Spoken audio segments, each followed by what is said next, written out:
తినుడు తినుడు తినుడు తినుడు పెట్టా మింగ నా మొత్తం పుట్టాడు. అది 10 బత్తాల బియ్యమే ఒడిచినాయి. ఇది వచ్చినప్పుడు గిట్లుండే చూడు ఎట్లా బలిచింది. ఇట్లా అయింది మొత్తం. ఈ ఊరికైతే ఇట్లా బలిచింది. మొత్తం చూడు ఒక వాడు చూడు ఈడ్చుకపోయిండే వాళ్ళ చెంపలు ఇట్లా అయినాయి మొత్తం. వీడు సామాన్యుడు కాదు. వీడు ఇట్లా బలిచిండు. వీడు బగ్గా తిని ఏమిటి ఎప్పటికీ ఉదాహరణ తినబెట్టు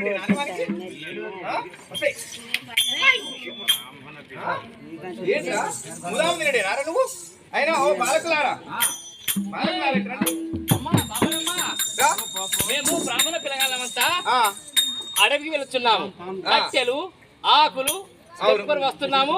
ఇంట్లో ఒక పిల్లవాడు ఉన్నాడు కదా. ఆ ఇంట్లో ఒక పిల్లవాడు ఉన్నాడు. వాడు వచ్చినప్పటి నుండి వాడు అంత తిని మొత్తం అది ఏడ్చుడు తినుడు ఏడ్చినట్టు యాక్షన్ చేసుడు. మీ సొమ్మేనా పోయిందా? మరి ₹1,00,00,000 నాయమని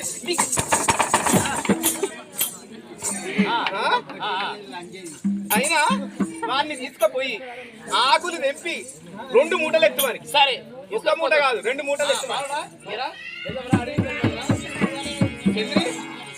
ఈ పాలకులు ఆకులకు పోతున్నారు. ఎండాకాలం తినే ఏం పని లేదు. ఆ ఆకులన్నా కుడితే ఇస్తరాకులు అమ్ముకుంటే 4 పైసలు వస్తాయి. అంతేనా? నా పని ఏం కాదు. నేను మంచిగానే ఉంటాను.